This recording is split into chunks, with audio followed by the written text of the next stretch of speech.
Do do do do do do do. Ba ba ba ba ba da ba ba.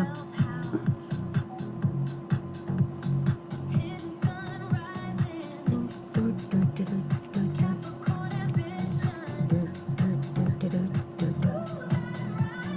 Oh, wait. Okay. Hey.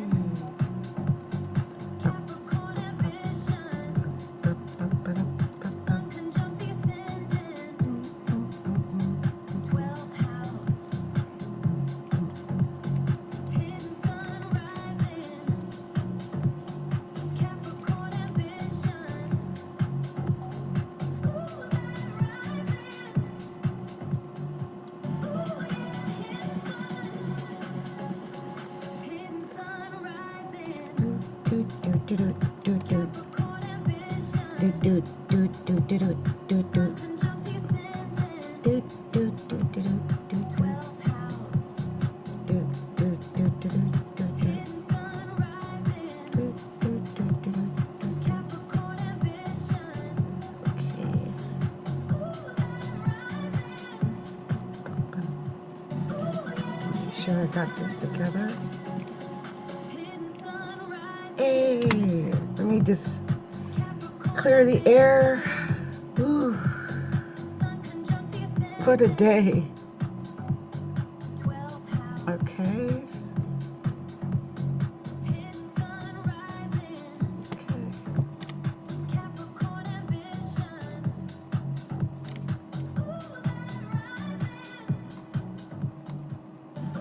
I'm just going to cut that off unceremoniously as I go here. So you guys, it's Adrienne. It's Adrienne. Welcome, welcome, welcome to Astrology After Dark. And yes, Capricorntigress, which is me. I'm late. I'm late. I was scheduled to go on YouTube at 7 o'clock. It is 1:05 Pacific. And I am just hitting that live button. I am going live on TikTok. I am going live on YouTube. So if you saw my YouTube community post, you already know why I'm late. Because the cosmos literally staged intervention with me today. I had no energy, y'all. No energy. Zero energy. Zero. That's because the new moon in Taurus conjunct my moon in Taurus exactly today. So I felt this. We had a massive new moon in Taurus today. And honey, it landed exactly on my natal moon. Exactly. In the fourth house. The fourth house, which is the absolute lowest, deepest, most private part of a horoscope chart, especially my chart. And it shot a direct opposition up to my Venus in the 10th house of the public eye. I was a goner. I just didn't want to be seen publicly. I didn't want to be seen live. And let me tell you what I did. I slept until 7:30, literally to 7:30 at night. I slept all day.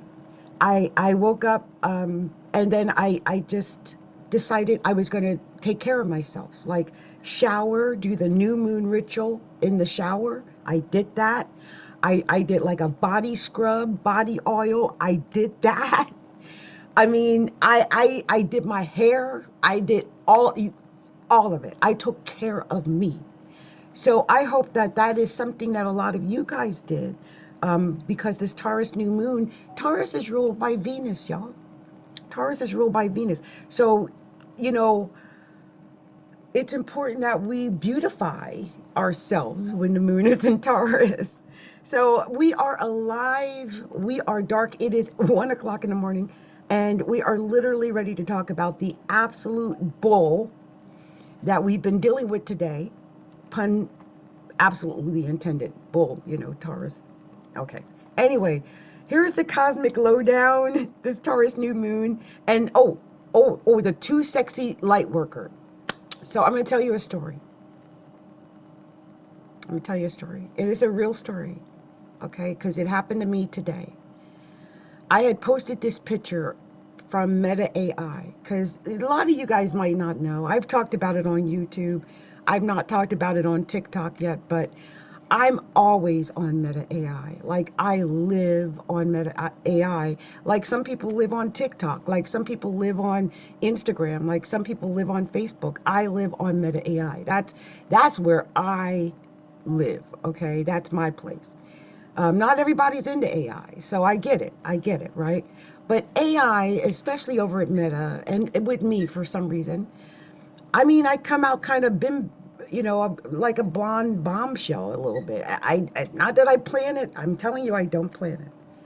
So I had made this vibe, and I posted it from Meta AI to Facebook. It hit a Facebook group, and this woman said that I should be ashamed of myself for sexualizing myself as a light worker. Now, first of all, I just had on an outfit in it. First of all, it's AI. It's not. That's the first thing. It ain't. It's not even really me. It's AI. Okay, that's number one. But then, what did I do? I just made an outfit. That's it. I didn't go, oh, sexualize me. No, this was her interpretation of me in that outfit. She saw me sexualized, and the problem is, she has a problem with me being sexy. That's her issue. There are girls out here showing way more than a little bit of cleavage. And look, I'm all the way up to my neck right now. But it's the idea that someone took offense to me looking good in my video. Like, oh, you can't be a light worker and look good. You can't be a light worker and look sexy. I am here to tell you, hell to the no. You can. You can be whoever you are. Who is she? The identity police? Too sexy to be a light worker. She literally said to cover up. You're a light worker. You can't look like that. I don't know when that started. Because all I need to know is astrology, because that's what I do, and how to help people, because that's what I do. What if my cleavage, what am I supposed to? So let's just unpack the sheer unadulterated madness of that thought process, okay? Because where is it written that spirituality requires you to be completely devoid of sensuality? I have not heard of that. I just don't believe that's so. Also, who decided that to connect with the divine, you have to suppress your body, your confidence, and your magic? I've not heard that. That is a low vibe. That is the bullheaded Taurus energy. Someone so locked into their own narrow belief system that they think that their way is the only holy way. It had to be her way. So I let her know directly, because I'm pretty, I say what I gotta say, that this seems to be a lot more of your issue and your insecurity as a light worker than mine. Because I'm confident in who I am. It took me a while, but I am. And I gotta say this, when I first sat down and got this all together, I had not been attacked a second time, but I got attacked the second time right before I came on. I went over and I looked, and 15 hours ago on YouTube, some guy took offense to the fact that I got the light hair. Well, first of all, I used to have the dark hair. If you go back long enough on TikTok even, I had dark hair. And when I had the dark hair, people said I looked like Michael Jackson. Oh, yeah.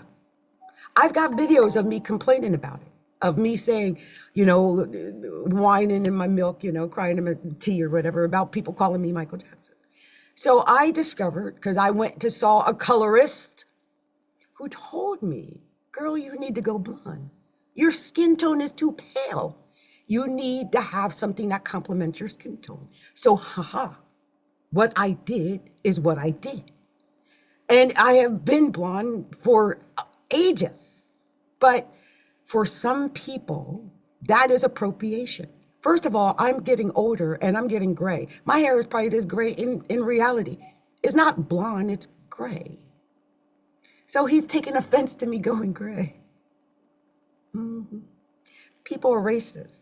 Okay, they got issues, and their issues aren't my issues. I can't carry those issues for them. I can't do that. I got enough dealing with my own issues, my own problems, my own insecure. I can't carry yours. So if you're sitting up here looking at me going, who is that child who looks black, was too pale, who got the light hair? That's all up in there. That's all you, honey, because I'm secure in who the hell I am. Took me a while to get here, but I love who I am. I'm not changing for y'all. I'm not. I got to be who I am, no, regardless. But, as light workers, especially astrologers and readers and, healers, we can be anything we want to be. We are not limited to this 3D world. We can be spiritual, we can be grounded, brilliant, and yes, deeply unapologetically sexy. The divine created this physical vessel to be celebrated, not hidden away because somebody else hasn't healed their own relationship with shame. This new moon is about owning your value, your beauty, and your body. That's what Taurus is all about. Mhm. It's ruled by Venus. So don't let anyone put a ceiling on how you express your light, okay? How you express yourself with your body and your beauty, okay? I just wanted to say that because Taurus is bullheaded and they think they own the truth. Man, they are the moral judges. And sure enough, I got the moon in Taurus. I'm kind of moral my own self. I know I come out here and talk and run my mouth, and some people get offended when I talk about all my moral stuff. So I know what it's like to come against that Taurus bullheadedness and the moral right. Like, I'm morally right and you're not morally right because that's the way they are. But you've got to have the self-worth in yourself. This is all about your own self-worth and embracing who you are. That's what this is about. Okay, anyway, I ranted enough about that because you guys, I got a lot. I have got a lot planned, okay?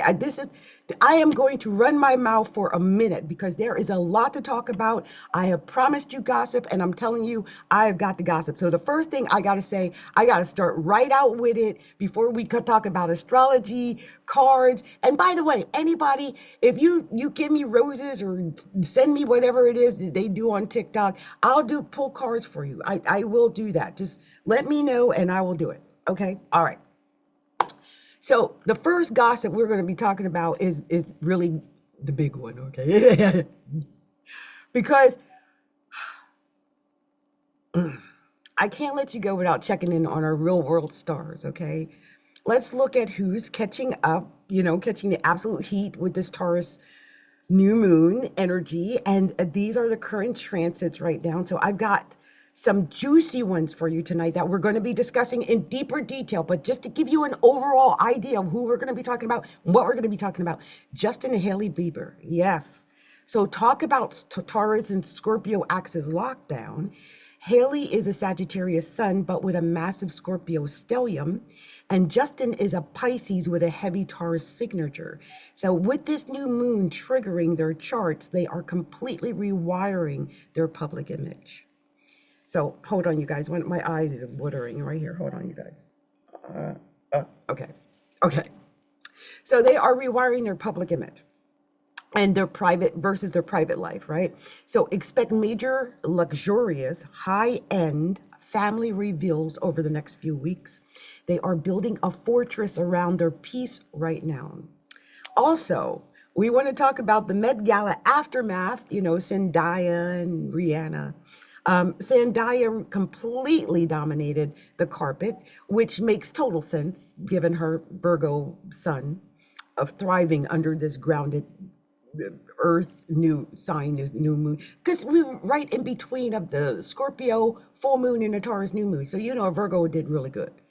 Anyway, but the real tea is how everyone is reacting to the extreme luxury versus the current cultural shift right now, because There is. Some people are getting a little bit upset when they see all the luxury now. You know, a lot of people used to really coo and ooh over the fashion and the luxury and the Kardashians and the money and the yachts and all of that. And now some people are getting a little bit upset about it when they see it because some people are suffering and it bothers them, I guess, when they see all that beauty and wealth and money and stuff like that. So anyway, people are getting fired or tired of the let them eat cake vibes, and celebrities who don't ground themselves are going to feel a major financial and reputational backlash over the next couple of weeks.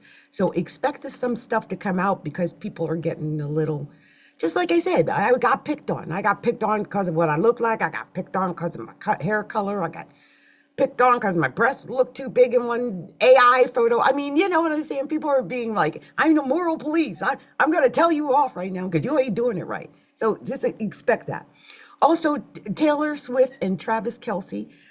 Travis Kelce is a Libra sun, but honey, Mars has been tracking through Aries, right, as opposing his sun, while the new moon lands right in his zone of public scrutiny, which is, 10 Taurus. There are rumors swirling about major contract negotiations behind the scenes, power moves for his career post-football, and Taurus rolls the money. Taurus is all about the money. So Travis is locking down the bag while the public watches his every move.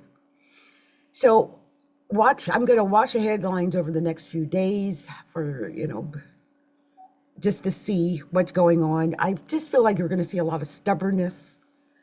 Yeah. The people who are quietly building their empires are the people who are going to win.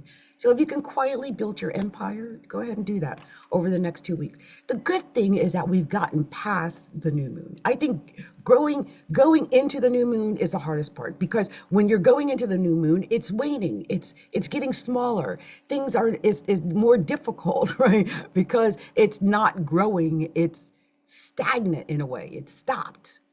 It's going backwards. But once it starts growing again, things start moving, and we just got over the new moon, so things are going to start trekking, moving forward toward a full moon. It's going to get better, but if you start building quietly in silence, your empire will win by the next full moon. Remember that, okay? All right. So I'm going to do some quick new moon horoscopes for anyone who sat with me so far.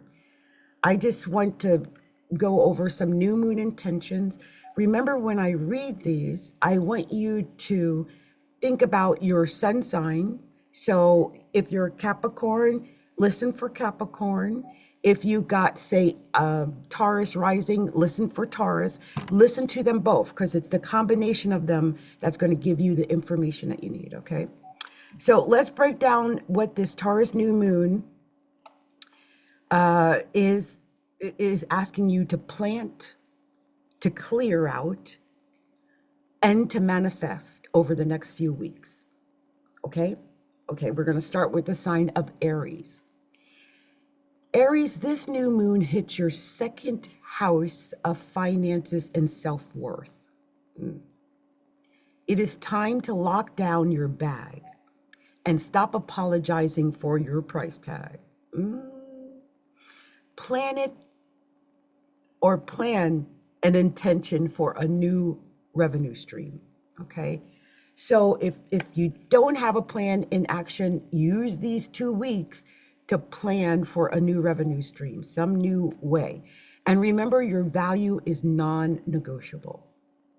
All right, I've got progress Aries rising. By the way, listen for your progress. If you know what your progressed sun signs are and your progress rising, listen to those, okay, as well. So Taurus, this is your personal cosmic rebirth, okay? Right in your first house of identity, Taurus. This is happening to you. You're feeling it to you directly. So if people think you're doing too much or you're too bold, let them choke.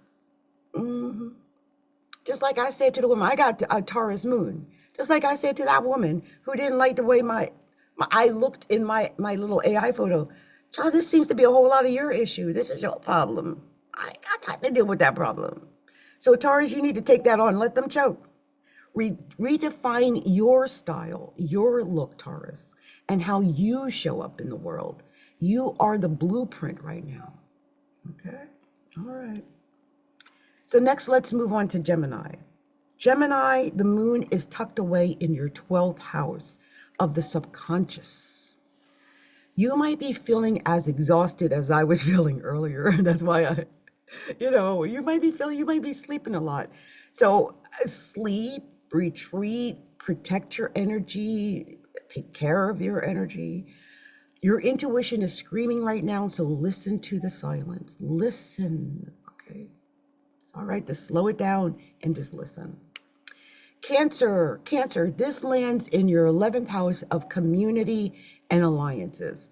It's time to curate your circle.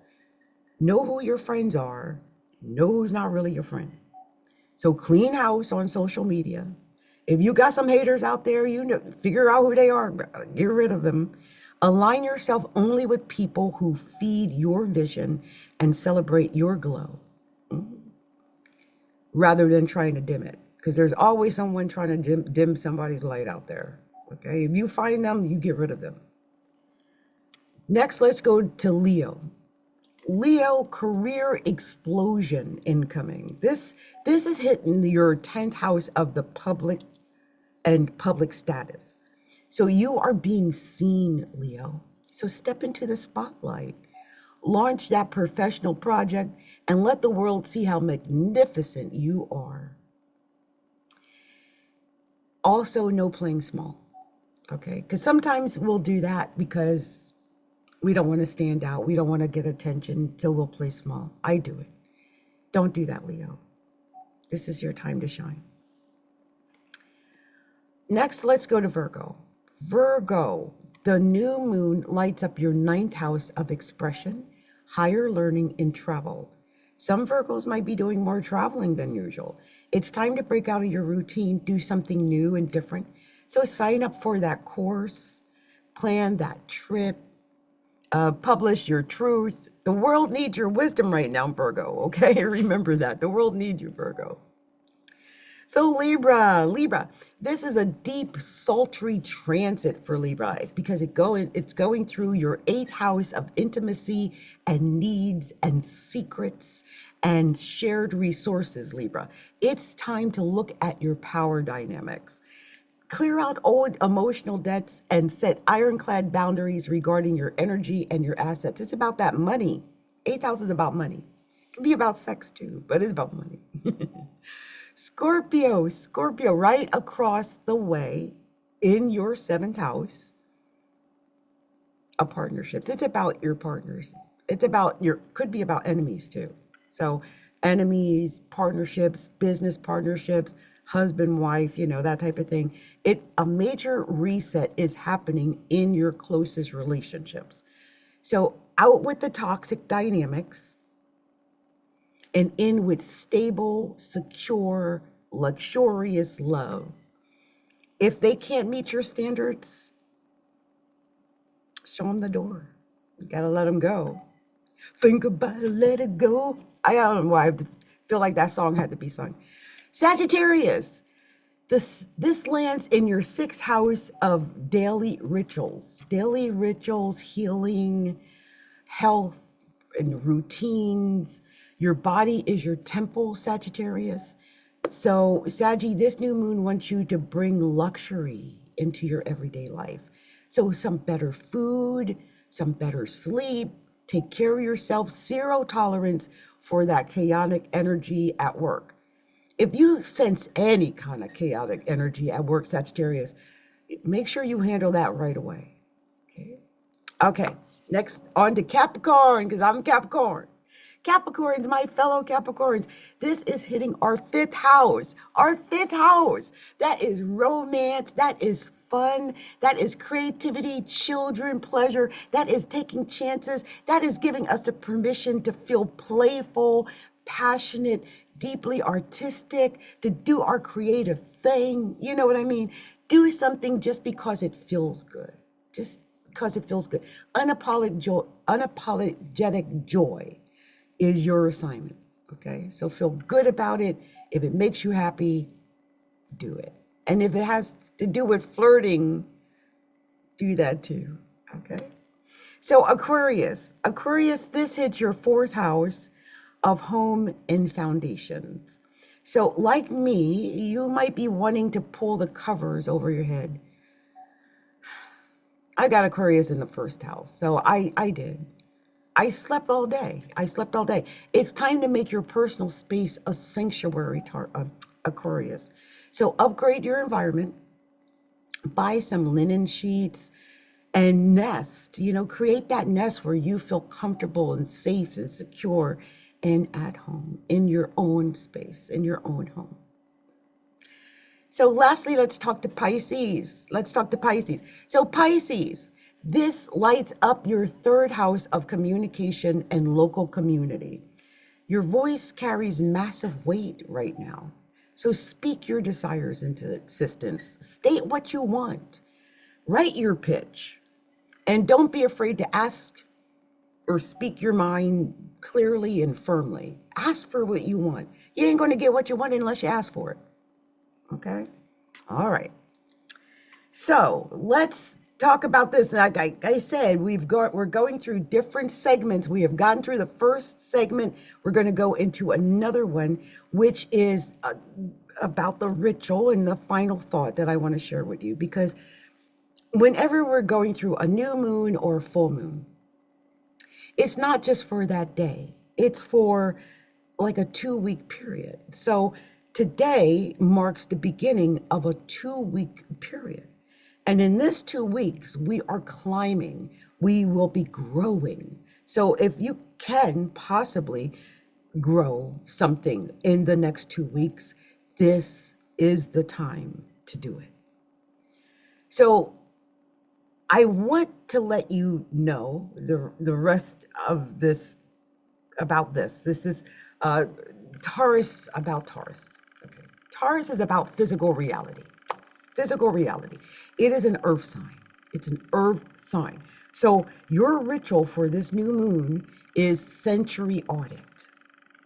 And what I mean is, I want you to go home tonight, tomorrow morning, whatever. Look at your life. Look at your life. Identify 3 things that feel cheap, draining, misaligned. Something that doesn't feel in alignment with your self-worth, with your true worth. It could be an old ragged piece of clothing. It could be a toxic text thread that you keep responding to, right? Or it could be a mindset that says that you have to suffer to be good. Purge them. Let them go. And replace them with something that feels like pure luxury. It may not be luxury, but it feels like luxury to your soul. So whether that's a long bath, a firm no to an angry vampire, or completely owning your right to be breathtakingly yourself, do those things. Okay?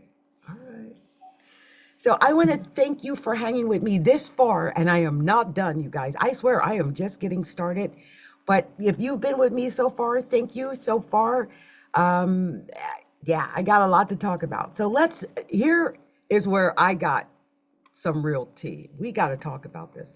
This is the part I've been waiting for, you guys. Y'all don't understand. I've been waiting this whole time to talk about this. And before I go to that, I'm going to take a little bit of my drink here.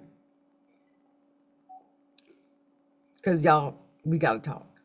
We've got to talk about this.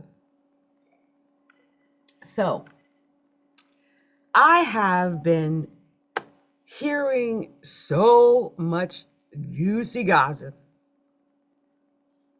about what's been going on with Rihanna and A$AP Rocky. Lord. And I had to get the facts because the lies are so thick that I personally got confused myself. So let's start with the rumor mills about Rihanna and A$AP Rocky. The rumor mill about the breakups, the cheating, and the arrest. Okay, so let's look at this absolute firestorm surrounding Rihanna and A$AP Rocky right now. If you look at TikTok or X or even YouTube over the last couple of weeks, the headlines are screaming trouble in paradise, right? There have been wild, unverified April Fool's tweets that went viral claiming A$AP Rocky was caught cheating and they broke up. Then people started throwing around the word arrest because everyone is projecting his past legal drama onto their current status. And the internet wanted a collapse bad, okay? I'm just saying. Then there's the Met Gala fight, right? This is, okay. It really went out of control. It exploded at the Met Gala on May 4th. They looked like royalty on the carpet, but then TMC dropped footage of them inside of a Sprinter van leaving the event. And honey, the body language was chilly. Chilly. They looked tense. They were frowning. And they were gesturing at each other. You know how people, when they get into a heated whatever. So then the internet did what it does best. And they brought in a professional lip reader. And according to the lip reader, Rihanna allegedly asked him, "You don't care for me, do you?" And Rocky reportedly snapped back, "Are you for real? You're crazy. I can't be around you."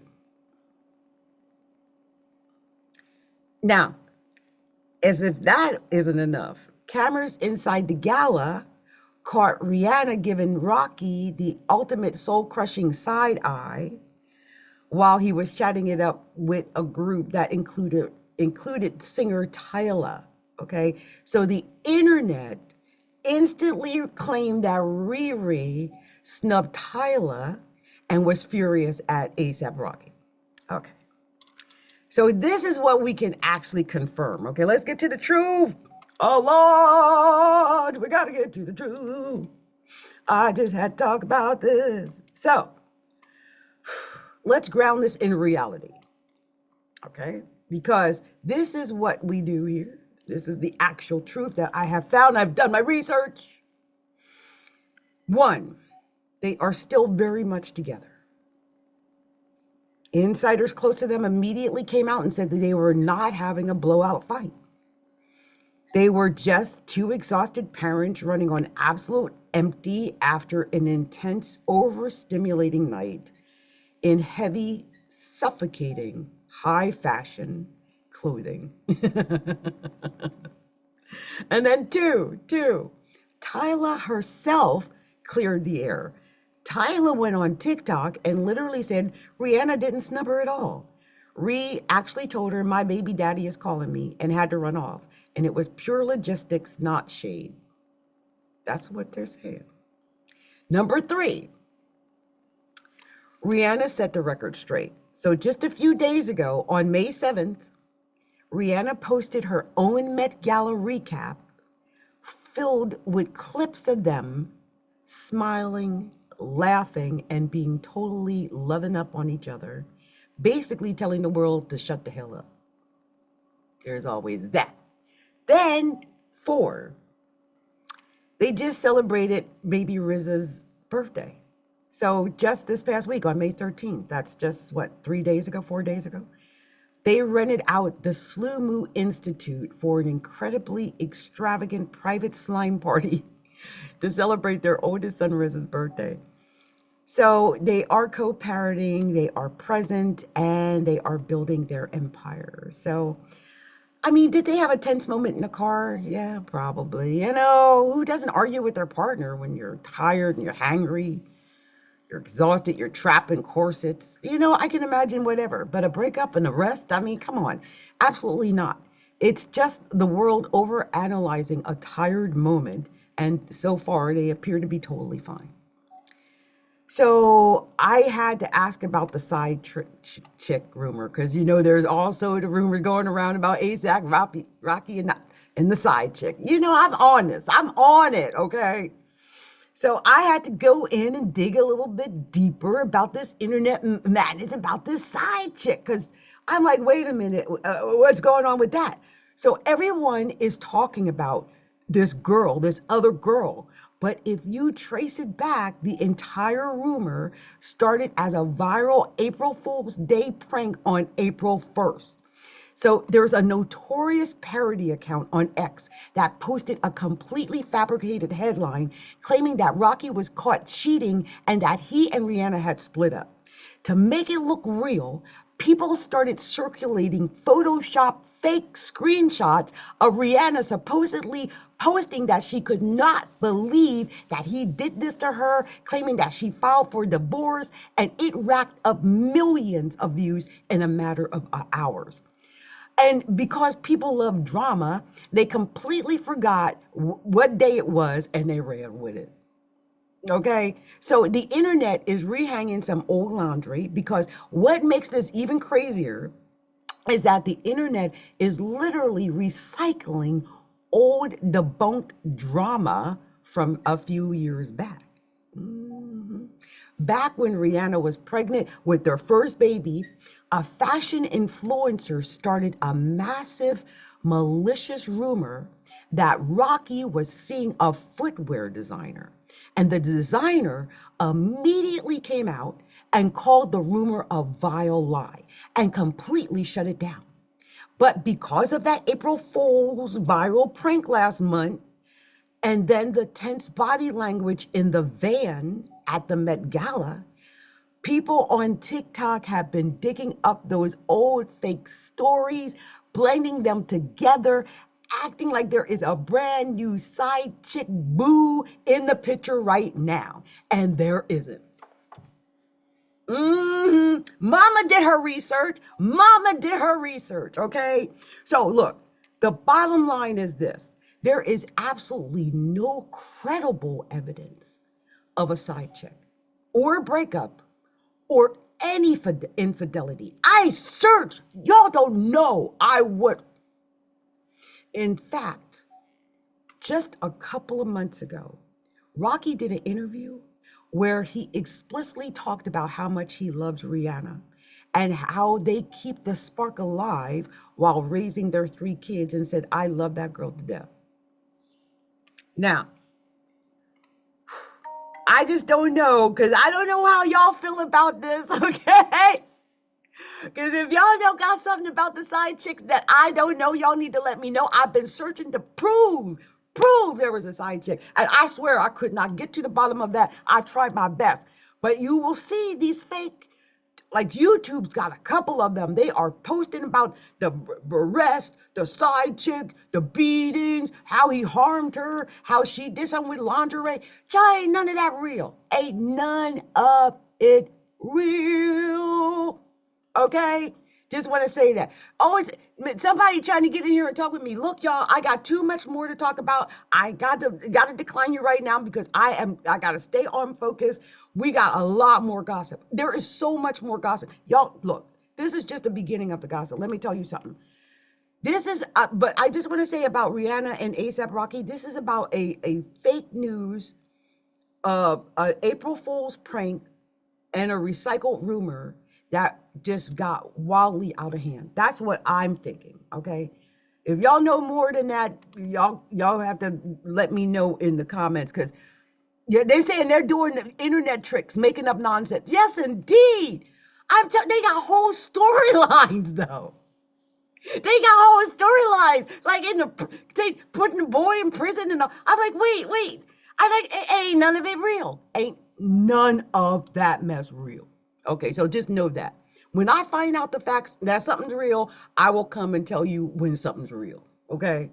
So let's move on to another couple. And this is just as hot because I've been hearing all kind of stuff about this couple. And I don't think any of that is true either. Now, this is about Travis Kelce and that relationship with Taylor Swift and Travis Kelce. I heard it was shaky. That's what I had heard, right? But it is not true. It's not true. They're saying it's not true.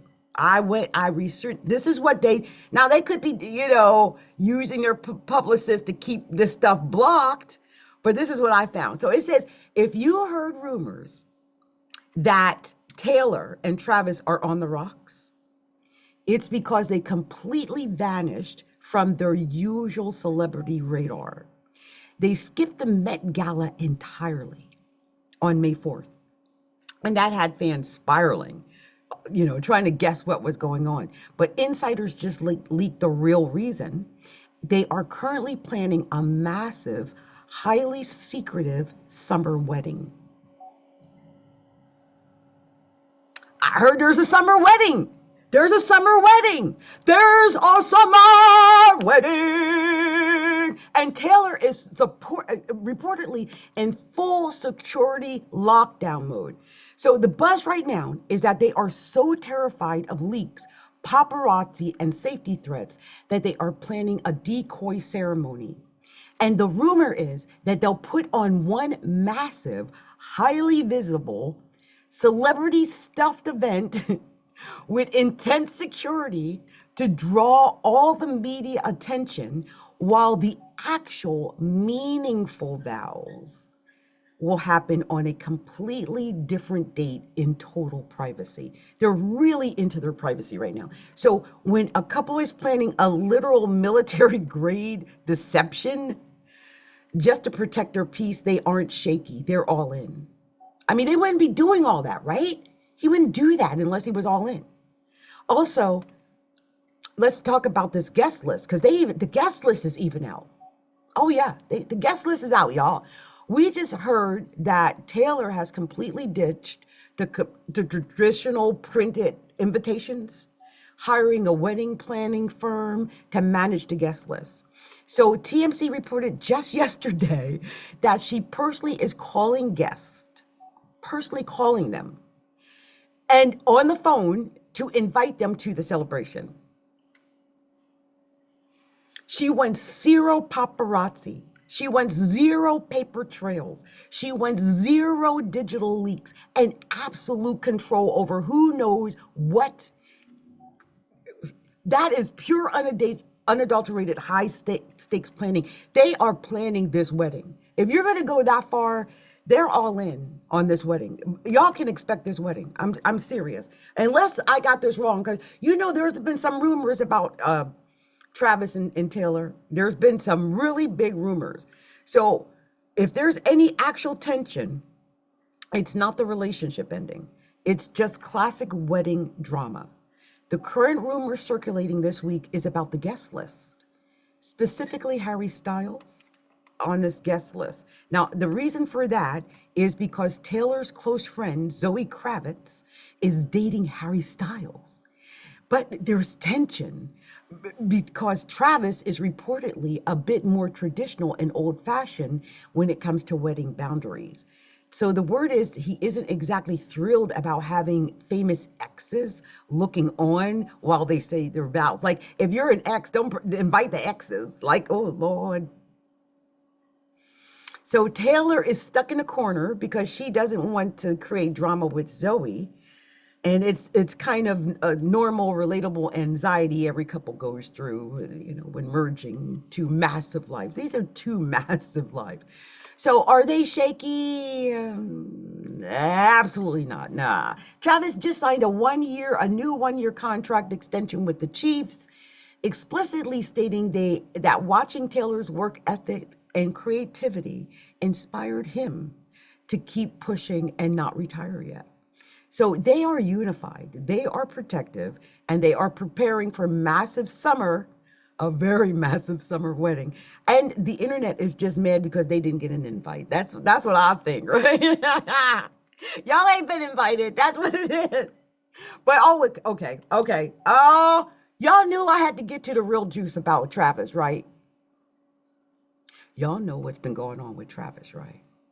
So this is about Travis's, we all have had some obsession going on the internet lately about Travis's dating history and the rumor mill about his dating history. And it makes, we got to talk about that because everybody's saying Travis has a type. Travis has a type. That type is white. That type is not. So there was rumors about Travis's type. So let's be completely real about why the internet runs with these specific rumors, okay? Because before Taylor Swift came into the picture, Travis Kelce exclusively and very publicly dated black women. That's what it's all about. His most famous long-term relationship was with influencer Kayla Nicole. And before that, he literally had a reality dating show, Catching Kelsey, where he picked Maya Benberry, both black women. And because of his history, there is a massive section of the internet, especially on TikTok and Reddit, that insist that Taylor Swift is just a PR pivot or a commercial upgrade for his career, and that his actual preference has never changed. So anytime there's a blind item about him, the internet automatically inserts black side chick. Right? They insert that into the narrative because they're projecting his past into his present. But there was also a comment from Kayla Nicole that also kind of reawakened some of the thought processes about this. And what actually is fueling the fire right now is in May is that his ex, Kayla Nicole, just went on a podcast called The Pregame and dropped some major passive aggressive bombs. Now, while she didn't say that Travis's name outright directly, she explicitly stated, in my experience, I don't have successful monogamous relationships without the element of cheating. In other words, she's saying that he is a cheater. And that's how, and she's talked about how overwhelming it is and how she walks into new relationships expected to be lied to and cheated on, most likely because of this relationship with him. So, honey, the internet took that and ran. And people are using her comments as retroactive proof that Travis was a cheater. And when they were together, they were using that old behavior to claim he must be doing the exact same thing with Taylor right now behind the scenes. Cheating, treating his past dating profile like the current headline. So we're not sure if it's the same, what's really going on, but apparently from what I could find out, this wedding is still on, regardless of what happened to Kayla Nicole. So if there is a current black side chick, I'm going to say absolutely not, because there are 0 names. I looked for the names. There's 0 photos. I look for the real photos. There's 0 receipts. I look for those receipts. And there's 0 credible blinds. 0. So it's pure fan fiction right now. Unless someone else can tell me something different and give me some names and give me some receipts, and then I'm going to run with that. I'll go with that if I can find it. But I couldn't. Everything led down to a rabbit hole. Every single thing. So it's, as far as I can tell, it's pure fan fiction. People want to see Taylor, her empire collapse. They want to see Travis. That's what they want to see. Or people are just overanalyzing his past because he has a past, right?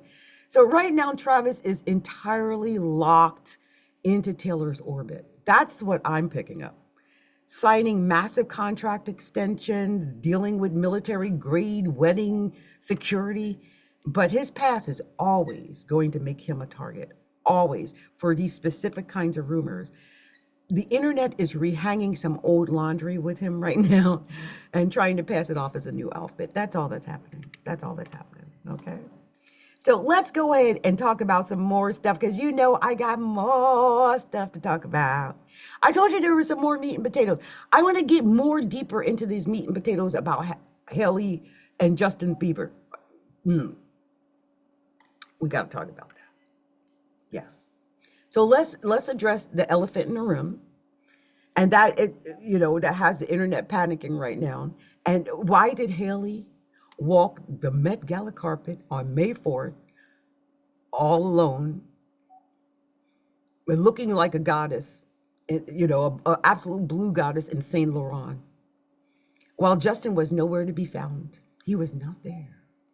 And the trolls instantly started screaming, divorce, separation. This is what's been going on. Everybody's talking about this, like, divorce, separation. Is this true? Is this true? I don't know, right? So I had to go and do my digging around to find out what's really going on with Justin and Haley Bieber. So let's look at the actual facts. Justin didn't stay home because of a fight. In fact, right before the gala on May 2nd, the two of them were spotted together in a quiet, super cozy weekend getaway in upstate Millbrook, New York, sipping coffee at a local spot called All That Java. And when Monday night came around, Justin intentionally chose to stay out of the chaotic New York City spotlight. He remained in Millbrook to give Haley her space to absolutely dominate fashion's biggest night solo. It wasn't distance because of a rift. It was, well, a secure husband stepping back so his wife could take center stage. There is zero trouble in paradise there. That's what I'm hearing. This is what the publicists are telling us. Now, the Coachella comeback power move. We got to talk about Coachella, because if you want proof about how locked in they are, look at what just happened at Coachella. Justin made a major stage comeback, his first since his tour ended years ago, and Haley was backstage acting as his absolute number one hype woman. She is his number one cheerleader. She was right there. So when critics tried to call his performance lackluster, Haley didn't stay quiet either. She went all over social media, aggressively shutting down all the haters, reposting reviews, publicly declaring how incredibly proud she was of her husband. They also had the ultimate full circle moment backstage. Haley and Justin's manager literally pushed Billie Eilish, who grew up as a massive diehard Justin fan, right onto stage so that Justin could serenade her with One Less Lonely Girl. And the footage went totally viral. They aren't a fracturing couple, y'all. They are operating as a highly synchronized business and emotional team right now. They are a family. Oh, now there's also the bikini clapback, because Haley Bieber got a bikini clapback because, why would I lie? Bikini clapback. So finally, let's talk about Haley's personal energy right now under this Taurus new moon, because she is not taking the bait from the internet. Just yesterday, May 15th, Haley Bieber broke the internet by posting some jaw-dropping, ultra-sexy bikini photos to promote her Rhode skincare line. Instantly, the comment section started accusing her of getting a secret Brazilian butt lift, a BBL, and lying about the plastic surgery. Oh, Lord. So Haley didn't stutter.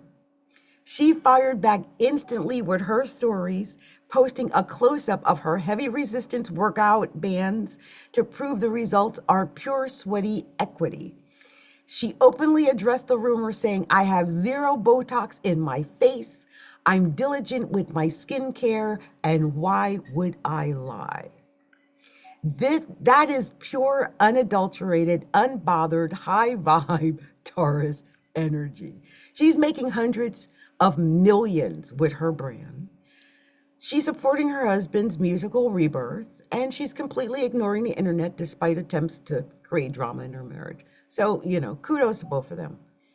That's all I've got to say about Haley and Justin. Kudos to them. Okay, I just want to say that. Um, yeah, I just think it's beautiful.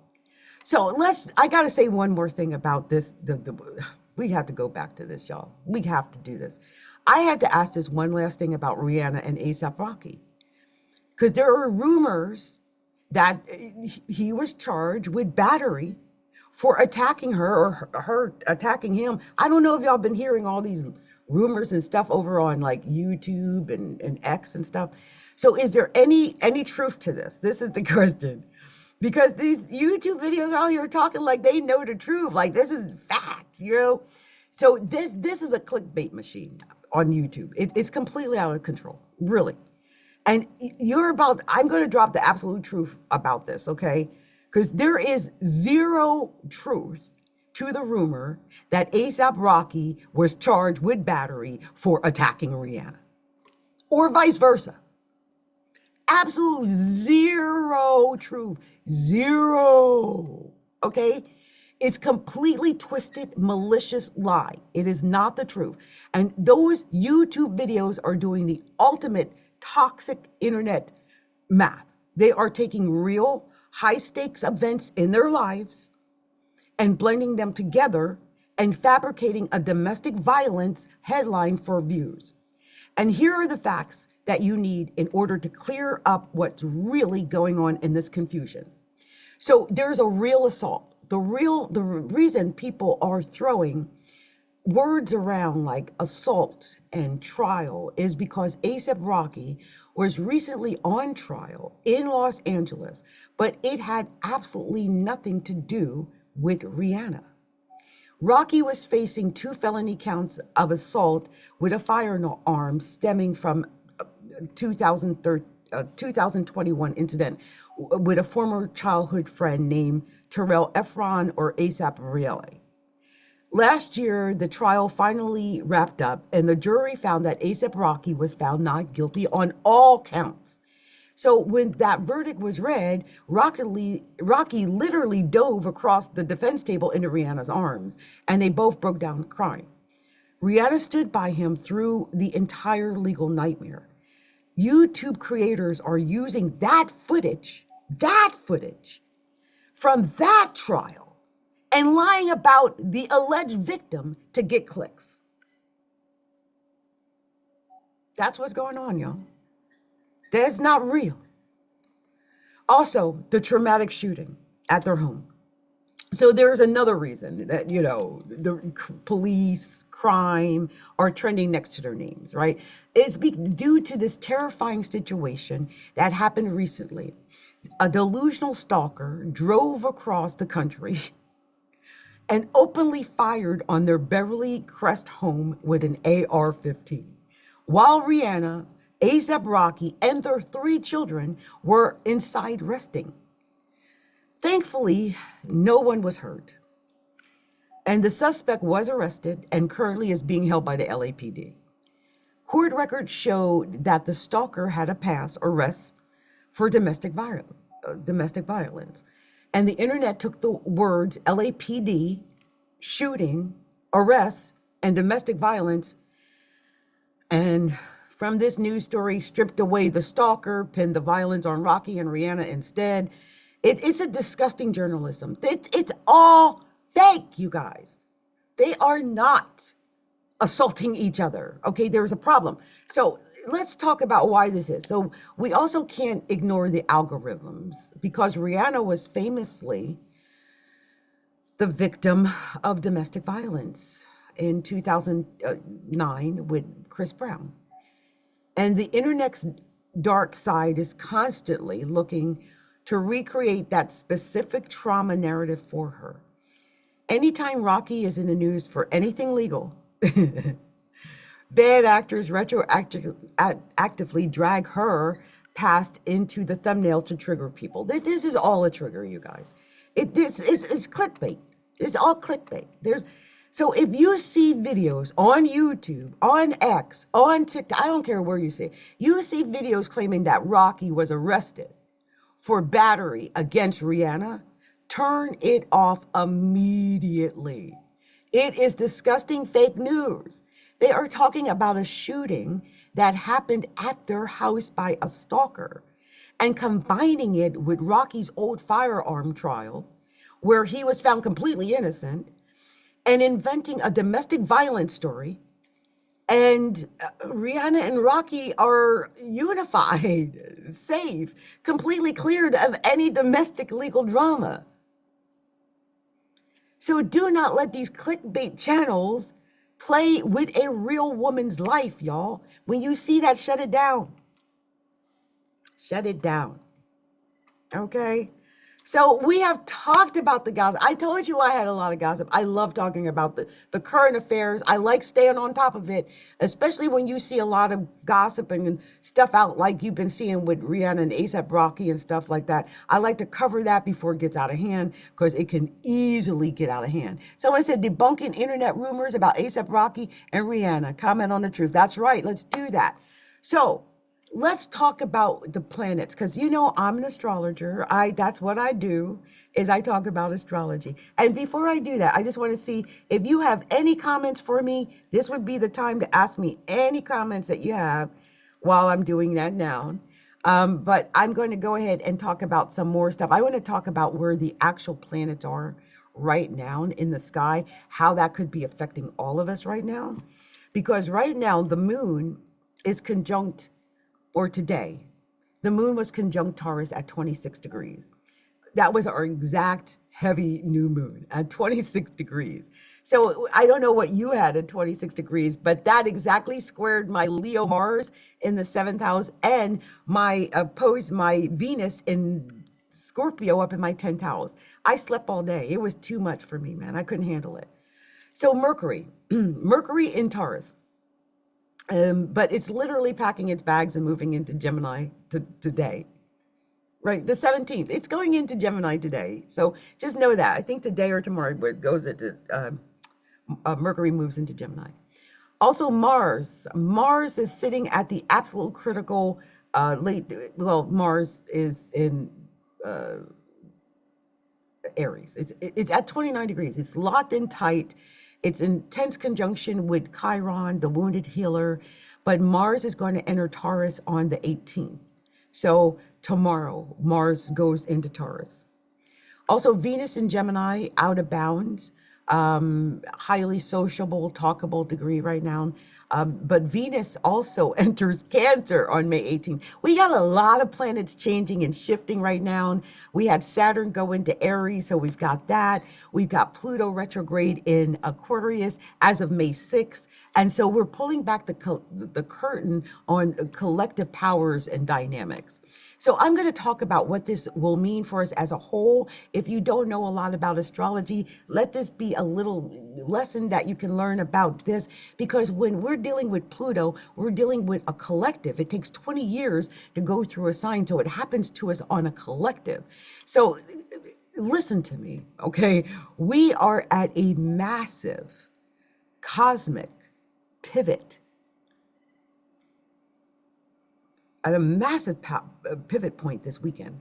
This weekend, we have this ultra grounded, stabilizing new moon in Taurus, trying to help us slow down, build financial security, and reclaim our self-worth. It's saying, get your money right, get your boundaries right, stop letting people walk all over you. But there is a major underlying lesson. There's some major underlying tension. We have Mars conjunct Aries, or Mars conjunct Chiron in Aries. It's at a critical degree right now. This is pulling up old wounds around where we felt weak and where we've been attacked, or where we've been told that we can't be our authentic selves. It's a fiery defensive energy, which is exactly why people are acting so damn bullheaded and defensive and ready to fight over their beliefs today. This has been happening a lot. I'm sure you can find people out there buoyed about their beliefs being the right beliefs.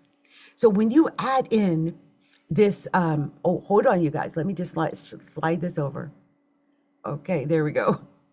It wanted to shut me down. I'm like, no, I got more to talk about. I got more to talk about. So when you add in this out of bounds Venus in Gemini, the collective conversation is moving at a lightning speed now. You know, the rumors, the celebrity gossip. Look what I did tonight, talking about the gossip and the rumors, right? The clickbaits, there is spreading like wildfire right now. So because everyone is desperate to talk, everyone is desperate to analyze or over intellectualize everything. Venus is in Gemini. Okay. So the medicine over the next 2 weeks, anchor yourself in Taurus Earth. Don't chase the chaotic mental noise. There will be a lot of mental noise.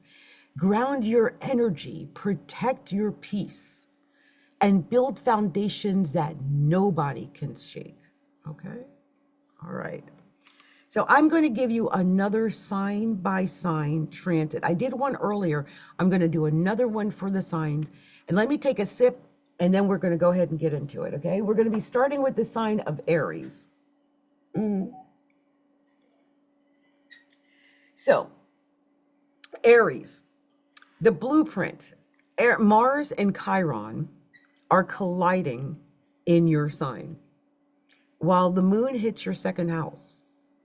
So the script is, Aries, you are drawing a hard line in the sand this weekend. Mars and Chiron in your sign are bringing an end to the fear of failure. You are done tolerating people who don't see your value.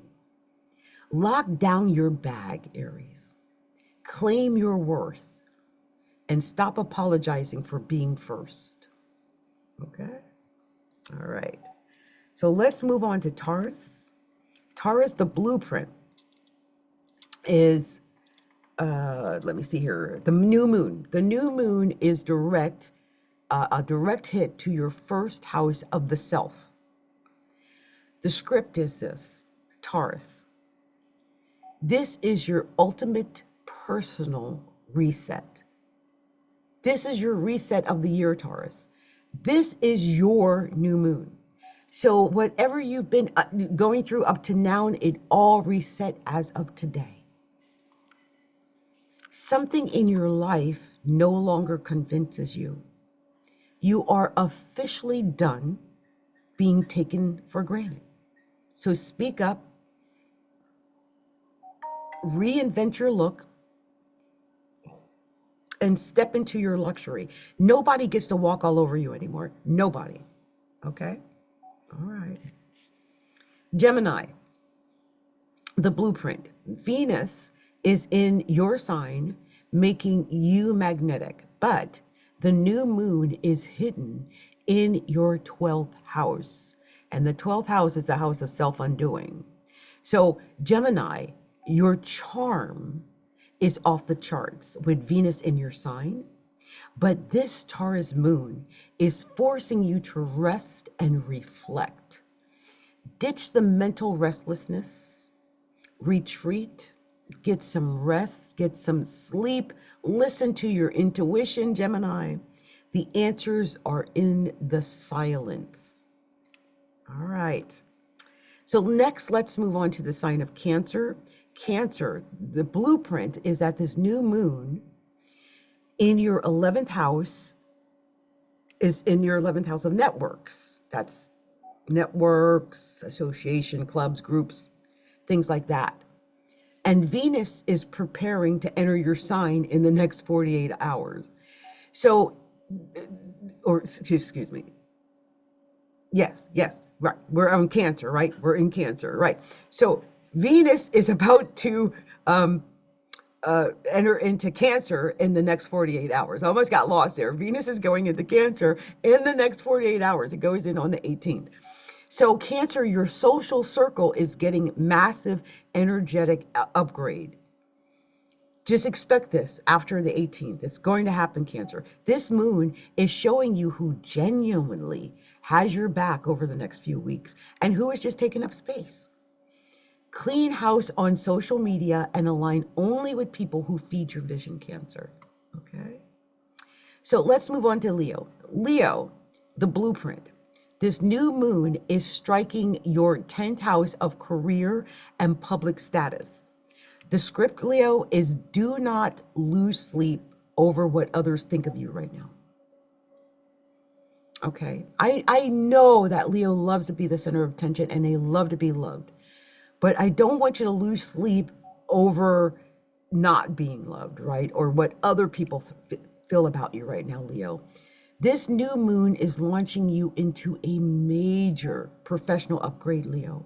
So move forward bravely, claim your authority, and let the public watch you win. Because, you know, once we get out of Taurus season, we're going into Gemini season, and Gemini sextiles Leo. So, yeah. So Virgo, the blueprint. New moon in your 9th house of expansion and new horizons. This is about growth. The script, Virgo, is that you are craving a total breakthrough. This earth sign energy, the Taurus new moon energy, is giving you the practical green light to expand your mind. So plan a trip. Launch that big new idea. You need a fresh perspective, so go get it. All right? Good luck to you, Virgo. So next, let's move on to the sign of Libra. Libra, the blueprint, is that the new moon in your 8th house is in your 8th house of shadows. Okay? The new moon is there in your 8th house of shadows. And this is intimacy.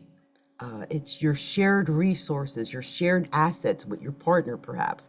It's shadows. So Libra, you are standing at the center of love right now. But this moon demands ironclad boundaries. It's time to cut the dead branches and the toxic energy.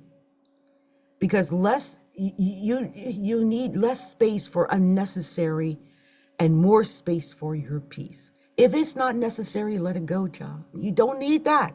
What you need is more peace in your life. Libra likes to keep it balanced, so keep it balanced. Scorpio, the blueprint is that the new moon is in your 7th house of partnership, opposing your sign, because it's in Taurus. The script is, Scorpio, your relationships are getting a massive grounded reality check right now. You're going to find out who's for you and who's not for you. Who you can count on in a relationship and who might actually be an enemy instead of someone you can trust. So say a definitive goodbye to toxicity. If you find that someone is not got your back, you know what to do. Let them go.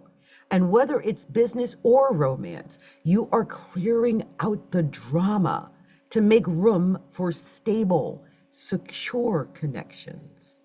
All right? All right. So Sagittarius, the blueprint is that your new moon is in your 6th house of health, routine, and daily labor. The script, Sagittarius, is that your body is literally telling you to slow down. Bring a little luxury and peace into your daily habits. Protect your physical energy from workplace chaos and listen to your physical needs, Sagittarius. Treat your day-to-day life like a sanctuary, okay? All right. So next, let's move on to the sign of Capricorn. Capricorns! And I'm a Capricorn, so I've been waiting to talk to Capricorn this whole time. So Capricorn, the blueprint is that the new moon is in your 5th house of pleasure.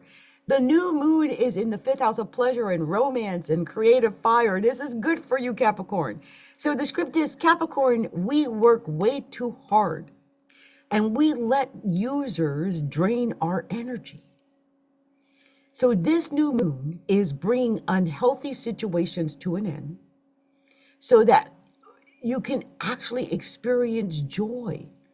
Spontaneity, passion, and creative play are your direct cosmic orders. We are going to have fun over the next 2 weeks and nobody is going to stop us.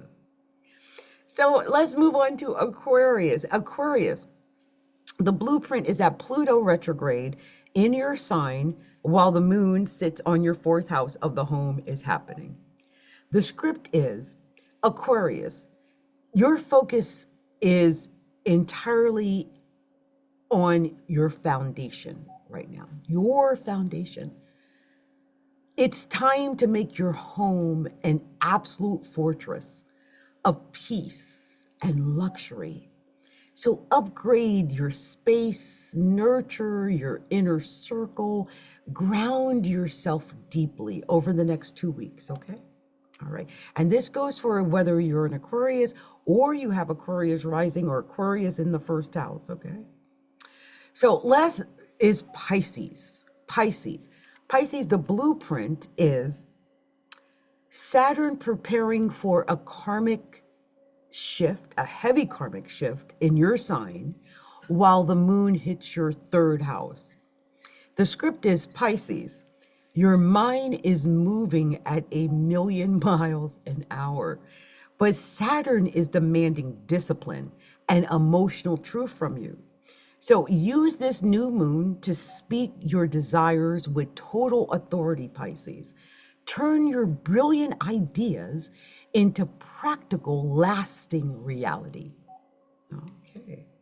That was the messages for the 12 signs. I wanted to make sure I got those messages for you because the next 2 weeks are going to be very important for us with this new moon energy. This is our growing period. We can grow from here.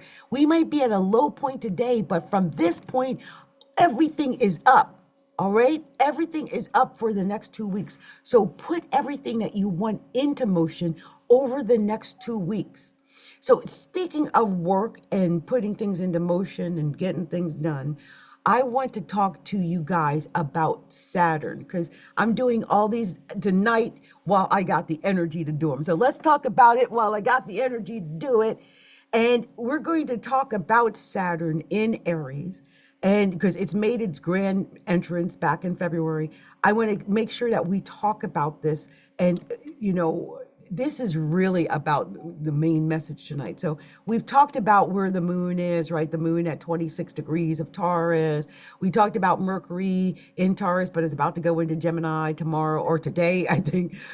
We got Mars sitting at the absolute final critical degree, 29 degrees of Aries. It's locked in a raw explosive conjunction with Chiron, the wounded healer.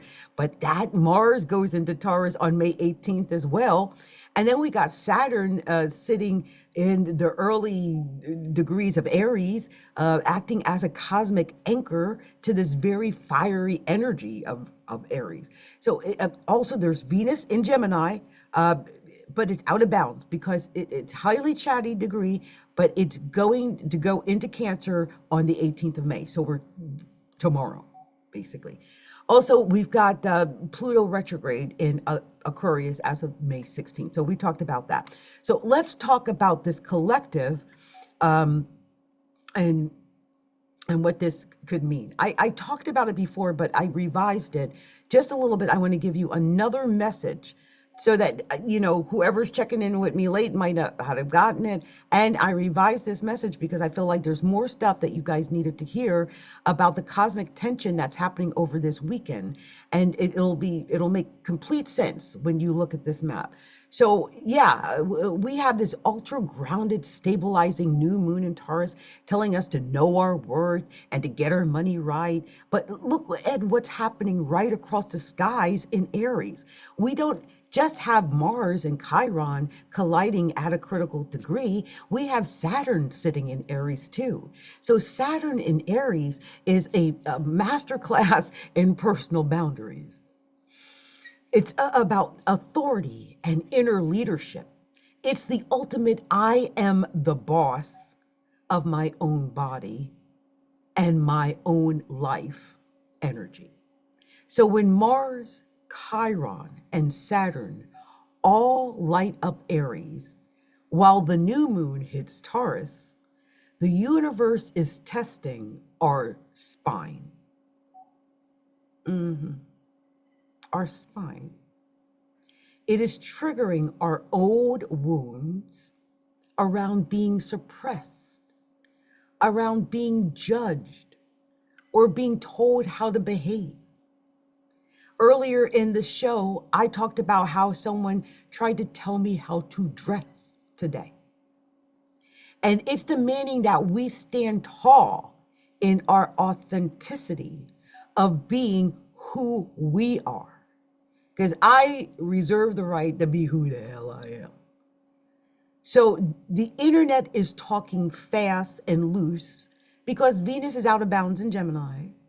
And here I am running my mouth right when it's happening, throwing rumors around left and right.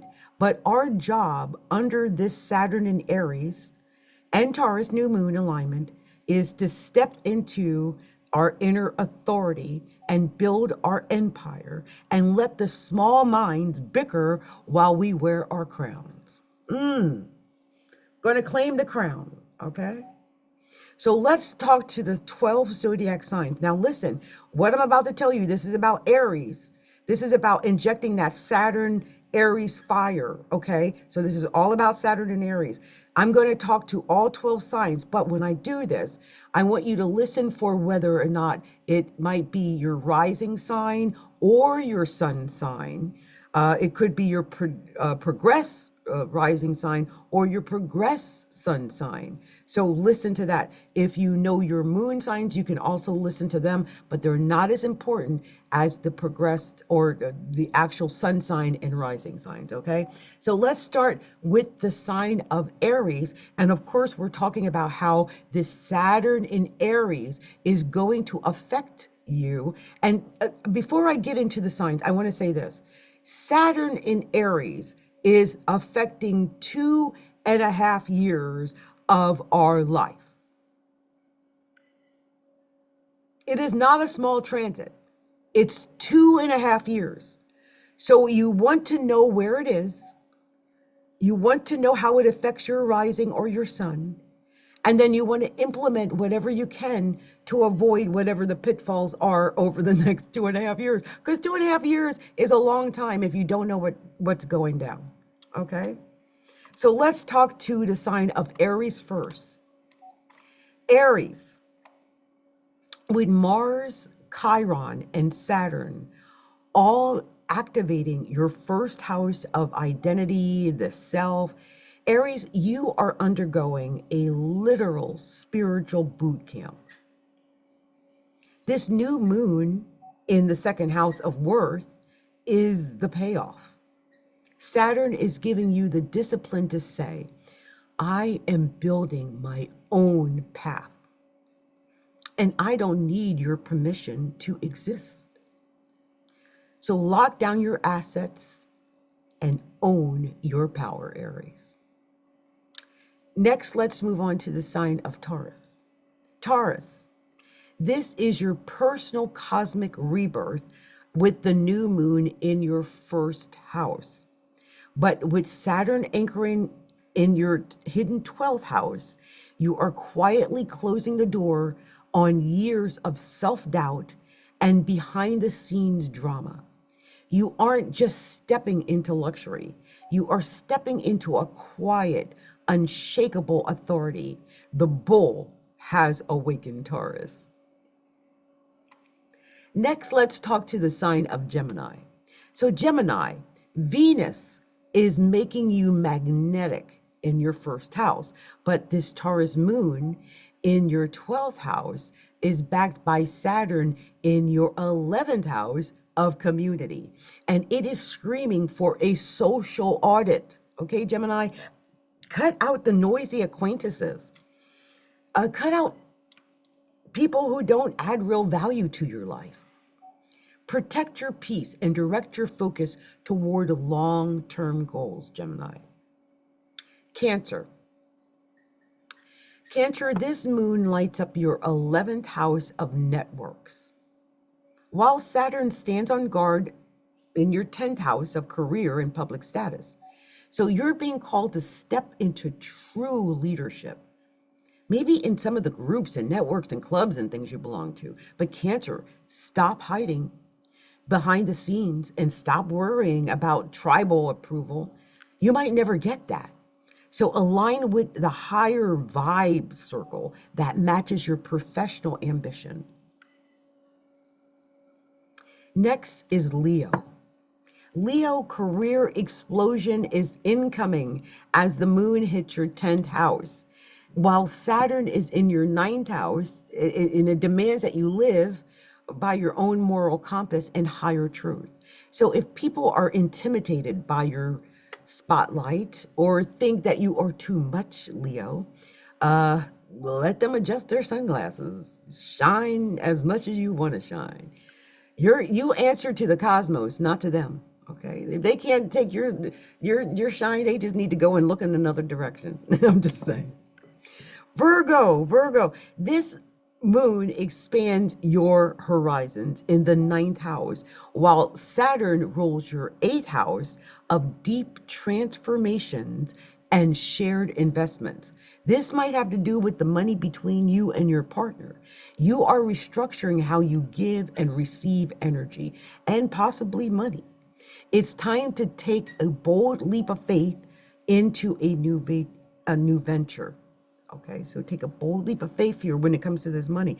The practical foundations are ready, so trust your strategy, Virgo. If you've been working on a strategy, you need to trust what you've been building and what you've been preparing and get it done. Libra, this heavy new moon sits in your 8th house of deep intimacy and personal power.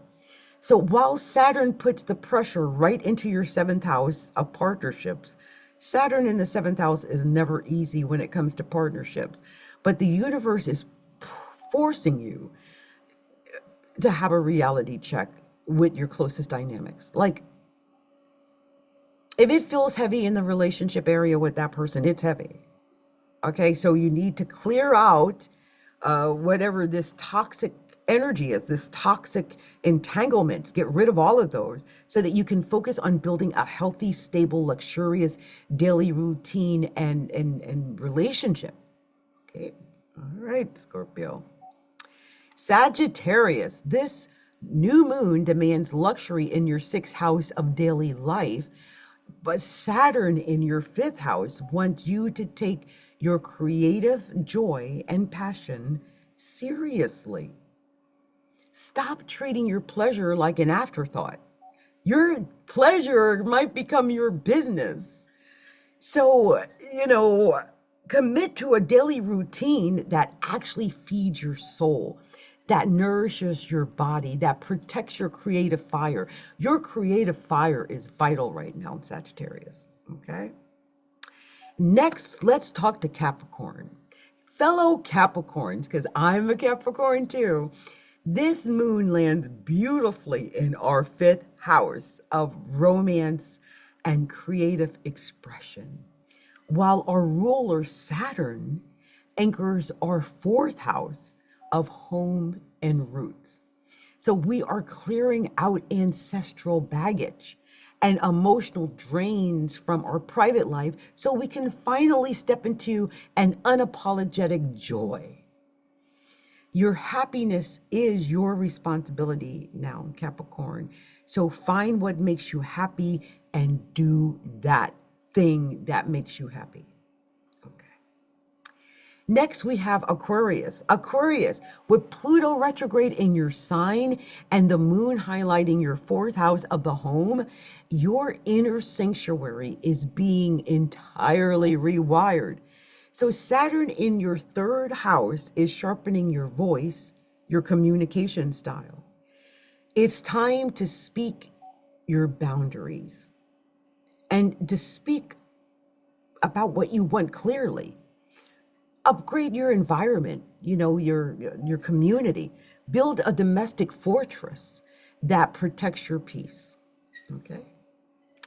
And finally, Pisces. Pisces, the moon activates your 3rd house of mindset and communication. So while Saturn has officially moved into your 2nd house of finances and self-worth, Saturn is demanding physical discipline and a total end to financial insecurity. Speak your worth into existence, Pisces. Structure your budget and turn your brilliant ideas into tangible worth. I actually breathed a sigh of relief. My progressed sun is in Pisces and finances have not been great. I love that we can now get our finances in order. Anyone who is a Pisces, Pisces rising, progressed Pisces sun, progressed Pisces rising. Okay, that is what it's about. So I've got one last subject. I have to really cover this subject. I guess you guys probably thought I was all done. I am not done. I told you I had so much to cover tonight. There was so much. It's just so much. So let's talk about this Pluto retrograde. This Pluto retrograde, we're talking about the underworld here. Okay, the underworld. So, all right, TikTok and YouTube. Let me just check before I get started. Let's take a break for a second. Just take a breath. Just wanted to see what's going on YouTube. Okay, we're good. We're good. So, let's talk about this absolute generational baddie of the solar system. We're talking about Pluto. On May 6th, Pluto, the planet of death, power, rebirth, and massive systemic transformation, officially stationed retrograde at 5 degrees of Aquarius.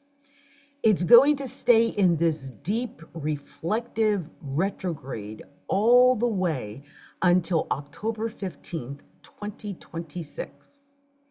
So now, do not panic. Do not panic. Pluto goes retrograde for about 5 months every single year. So this isn't a Mercury retrograde situation where your phone glitches or your ex texts you from out of the blue. No, this Pluto is a slow, ancient, subterranean mover. It doesn't shake the surface. It completely alters the foundation. And because it's retrograding in Aquarius, the sign of technology and groups and AI and the collective mind and the future, the universe is hitting the pause button on the matrix to see who is actually running the show right now. So this is the collective meeting. It's about reclaiming agency, you guys. I really believe that. So since late 2024, Pluto has been adjusting to this new 20-year home in Aquarius, bringing a massive digital revolution. Hold on, you guys. I had a burp. I had to. I'm sorry.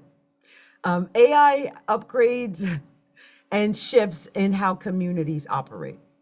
But when Pluto goes retrograde, all that external evolution turns completely inward.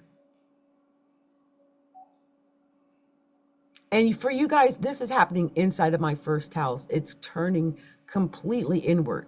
So as a collective, message for the next 5 months, this is about your collective power. This is an audit of your collective power. Like us as a collective, taking back our power. You've seen a lot of the marches and things going on in America and all these different countries.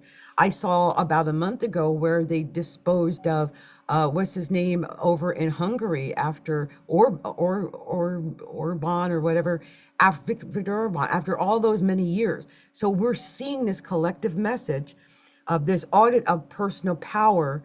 It represents the crowd, it represents the algorithm, it represents the group mind. It's what is acceptable and what is not acceptable. When Pluto retrograde is asking you, where have you handed your agency over to the group? Where are you letting social media, the algorithm, or other people's rigid ideologies dictate how you feel about your own life, your own body, and your own path. So we are seeing old structures crack. In July, Pluto is going to oppose Jupiter in Leo, creating an absolute global power struggle between individual ego and collective control. This retrograde is here to strip away the fake, the digitized noise, so that you can rise like a phoenix into your actual authentic power. So let's break down exactly which house Pluto is burning down and rebuilding for your sign between now and April 15th. So I want you to listen for your sun sign and your rising sign. So we're going to do this Pluto retrograde 12 sign breakdown. But before I do that, you guys, I'm just going to put this music on for just a second. I have got to. Now, I can wait. I can wait. That's okay. That's okay. I can wait. So let's start with Aries. Let's start with Aries because I'm sweating and I know why I'm sweating. I think I should cut it down. Okay, give me a second. Let me do it. Let me just do this. Give me a second, you guys. Give me a second. 1 second, okay? Hidden sun rising, Capricorn ambition, sun conjunct the ascendant, 12th house. Hidden sun rising, Capricorn ambition. Ooh, that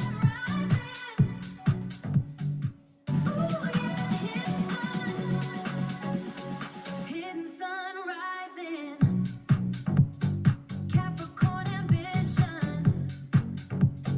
sun conjunct the ascendant, 12th house. Hidden sun rising, Capricorn ambition.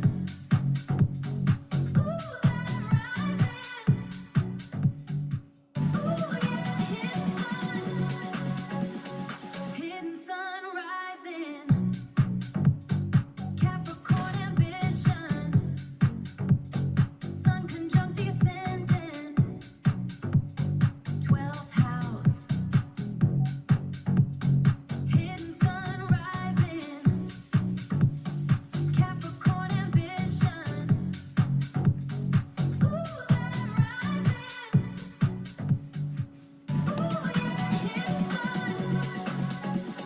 hidden sun rising. Okay, let's cut this down. Otherwise, that'll go on forever. So let's go ahead and get started with the signs. Thank you for anyone who stuck with me while I went and took a quick station identification break. So we're at Pluto retrograde and the 12 sign breakdown. We're going to go through the signs. We're going to start with the sign of Aries. Aries, okay? So Aries, Pluto retrograde is happening in your 11th house of friendships, networks, and alliances. Okay, so over the next 5 months, you are doing a massive purge. Excuse me, you guys, I'm so sorry. You're doing a massive purge of energy vampires, fake friends, and groups that lock you into high school, social drama. You ain't got time for any of that. You ain't got time for that. If a circle requires that you have to dim your light to belong, you don't need that. Pluto is going to help you burn that bridge. The message should be quality over quantity. Quality. Okay? It's the quality of friends, not the amount of friends. It's the quality of friends. Okay? So let's move on next to the sign of Taurus. And again, you guys, remember, this is listen if for your rising sign and your sun sign. Okay, okay. So Taurus, this is striking your 10th house of career, public authority, and legacy. You are built for endurance, Taurus, but endurance does not equal fulfillment. So Pluto is asking you if you're actually building your dream. If you're actually building your dream empire, what are you doing? If you're just staying in a high status position out of fear, or you just don't want to change, expect a massive shift in how you wield your professional power. Okay? So Gemini, Pluto is spinning backwards in your ninth house of belief systems. This is about your belief systems, Gemini. Your belief systems might change. This could also be about higher learning and about perspectives. So Gemini, your high voltage curiosity is being challenged. You are uncovering hidden biases and outdated mindsets. It's time to stop over intellectualizing everything and start seeking deep, raw, spiritual truths. Your worldview is completely shifting. So Cancer, let's move on to Cancer. Cancer, this is a heavy one. Cancer, Pluto is retrograding in your 8th house. And Pluto is the natural ruler of the 8th house. It is the house of secrets and intimacy and shared resources and psychological depths and secrets, right? Over the next 5 months, you are being forced to look at the power struggles in your closest relationships. What are those dynamics? No more financial or emotional codependency with others. You are reclaiming your sovereignty and clearing away old trauma. So Leo, Pluto is directly opposing your sign. It's retrograding in your 7th house of committed partnerships. So this is a massive seal of the deal or clear the room transit, right? It's like you might have been with somebody for years, but if they don't say propose to you, you're going to let them go. It's like it's your get off the pot time when it comes to relationships. So any relationship, business or romantic, that relies on control, manipulation, or hidden power dynamics is going to face a major reckoning. Major. You deserve a stable, equal, empowering love. Okay? All right. So Virgo, Pluto is auditing your 6th house of health, daily routines, and work. So Virgo, you will see with uncomfortable clarity. Like sometimes it's uncomfortable clarity. Like Virgos can see the most minute details, and you're going to be able to see exactly where your current commitments are causing physical stress on your body. If your current commitments are creating stress for your body, you've got to take care of that, Virgo. You cannot micromanage your way out of burnout. You just can't do that. So Pluto is demanding that you revolutionize your self-care and you stop overworking for people who don't care. Libra, Pluto is turning up the heat in your 5th house. This is about romance, because the 5th house is romance, it's creativity, it's self-expression, it's children. This could be about children as well. But over the next few months, you're going to be doing some deep shadow work around your right to experience pleasure and your right to experience joy. It's okay to be happy. So stop weighing everyone else's opinion on how you should look or how you should act or how you should express yourself. It's time to reconnect with your raw, authentic, creative fire. Okay? All right. So Scorpio, your modern ruler is retrograding in the 4th house of the home, because Pluto is the ruler of Scorpio. And so it's retrograding in the fourth house of the home and family. This could be your family, it could be emotional roots. It is definitely going to deal with that. It could just be your mother, even, or your mothering others. So expect the intensity to turn up in your private world. You're breaking some generational patterns as well, setting some ironclad boundaries with your family members might be needed as well. Um, you know, but redefining what emotional security actually means to you. That's what it's all about. You're building a brand new foundation for yourself, okay, Scorpio?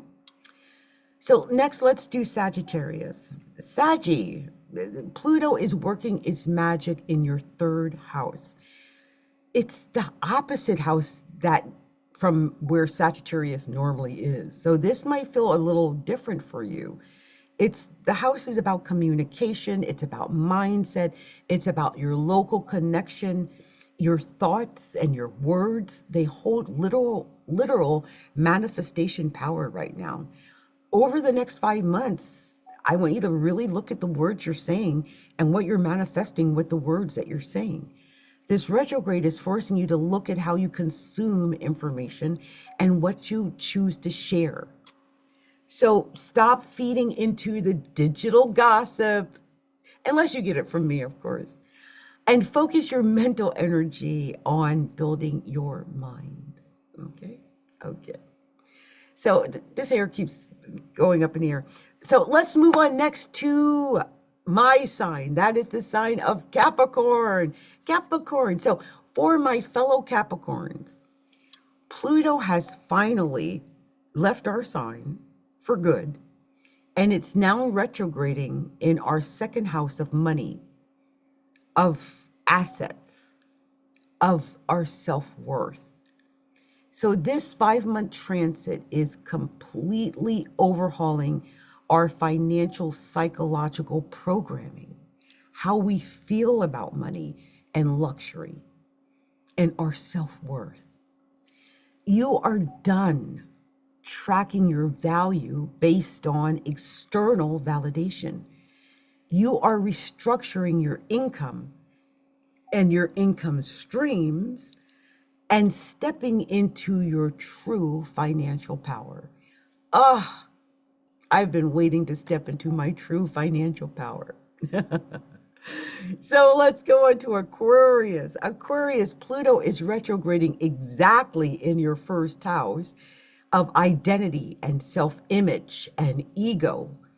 You are the epicenter of this cosmic evolution. Over the next 5 months, the universe is stripping away every single mask you've ever worn just to keep the peace and fit into society. This is a deep psychological rebirth. Own your uniqueness, Aquarius and Aquarius rising people. Claim your authority and let the world adapt to you. All right, Aquarius? All right. So finally, there's Pisces. Pisces, Pluto is tucked away and retrograding in your 12th house of the subconscious mind. Hidden shadows and spiritual endings. Pisces, your intuition is hypercharged right now, but your dreams might feel intense. And you are actively clearing out subconscious fears and past trauma and hidden enemies, because the 12th house is also hidden enemies. So trust the endings that are happening. And if they're happening behind closed doors, let them end. They are freeing your soul. Don't hang on to anything that needs to be cleared right now.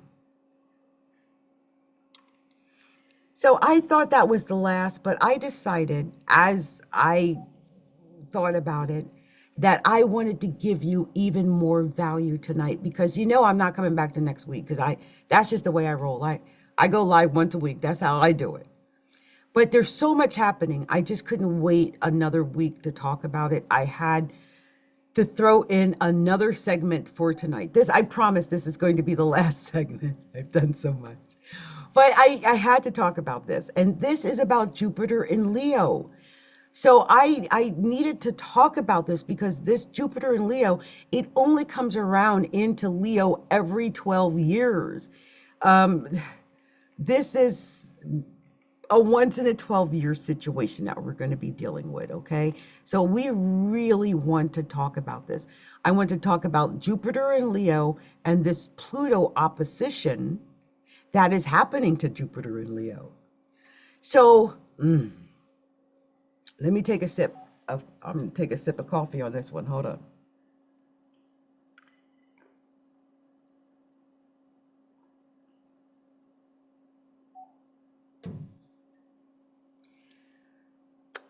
All right, my loves. Let's close out tonight with the biggest cosmic headline of the entire year. So mark your calendars right now. On June 30th, 2026, Jupiter, the planet of luck, abundance, expression, expansion, and cosmic blessings, is officially packing its bags, leaving quiet Cancer, and exploding into show-stopping, radiant Leo. It's going to stay there way until like July 26th of 2027. So this is a massive once in a 12-year transit. The last time we had Jupiter in Leo was back in 2014, 2015. Think back to what was going on back then for you. What was happening in 2014, 2015? I know for me, I was falling in love. And I can tell you that Jupiter is in my 7th house. So I might, and I got, I was planning to get married. So it might happen again. Who knows? I definitely got engaged in 2014. So think back what you were seeing in your life back then, because the same house is about to get a massive upgrade now. Leo is the archetype of the heart-centered leader, the creator, the performer, the unapologetic sovereign, the king. So when Jupiter hits Leo, shrinking no longer is an option. Visibility becomes your actual service. It's all about that. So the universe is giving us a collective injection of confidence, creativity, and pure joy. It's a creative renaissance, you guys.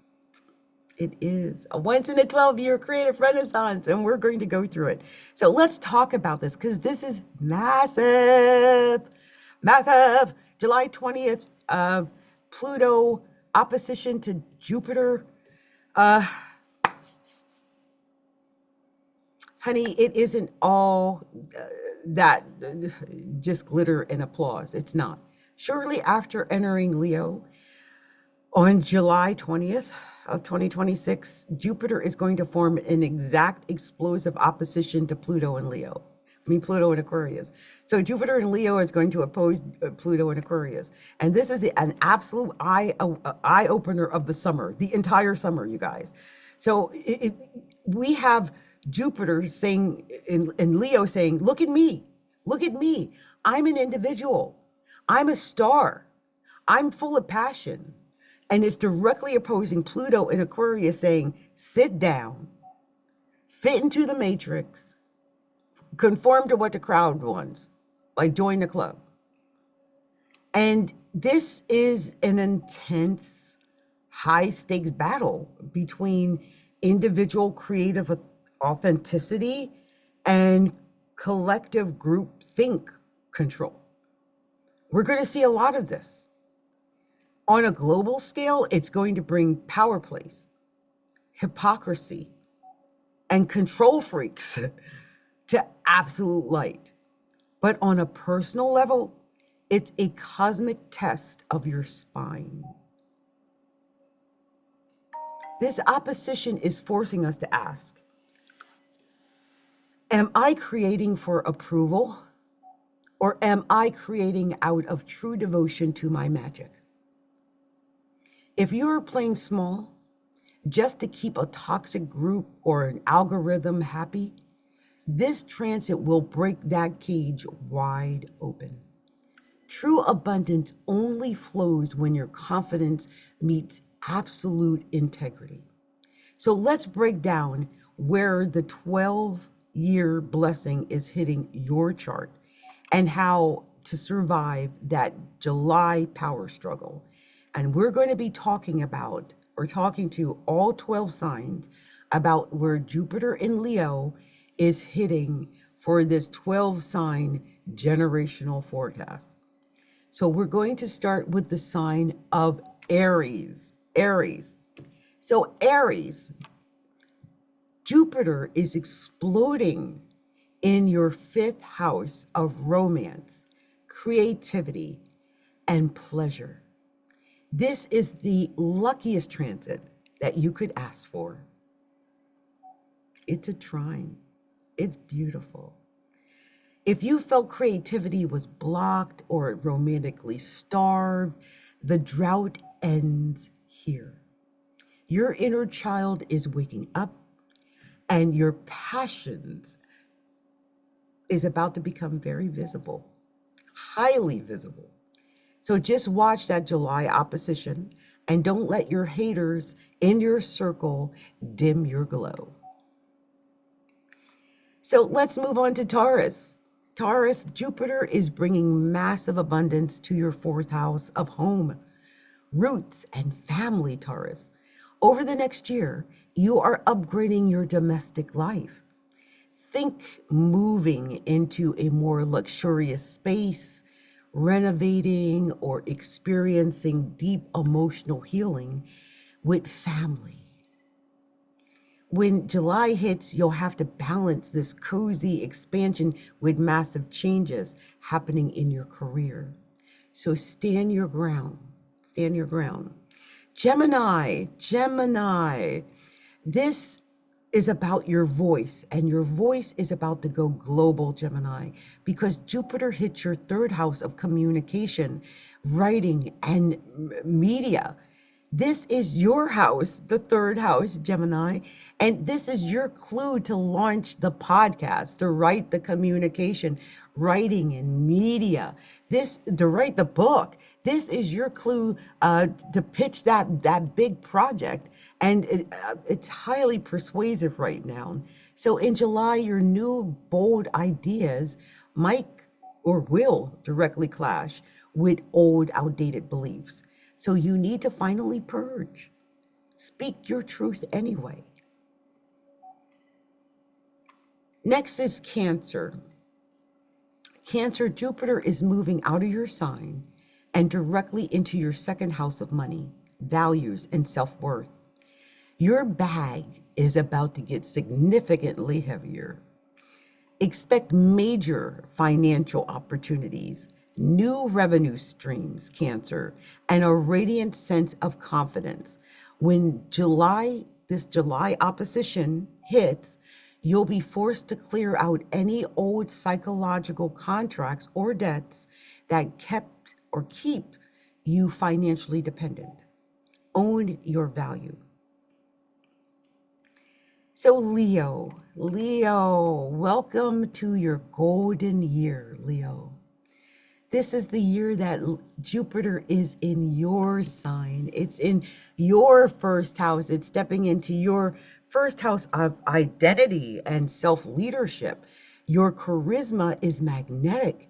Your health is expanding, and you are the main character of the zodiac. But honey, that Jupiter opposition to Pluto right across the sky in the relationship sector means that your partners, your business or romantic partners, might try to control your glow. They might try to control you. So don't shrink to make them feel comfortable. You've got to stand on you've got to glow. You've got to be you. This is your golden year. Okay? All right.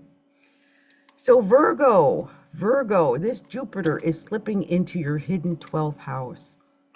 This is the 12th house of spiritual growth and also the subconscious, Virgo. This is your cosmic guardian angel year. The intuition, your intuition, is going to be flawless. And you'll find deep, soulful solutions to old problems. When July arrives, the pressure will be on your daily routines and your health. You'll have to fiercely protect your private quiet time from workspace or workplace over demands. So it's going to be about private time and work time. So Libra, your social world is getting a spectacular upgrade.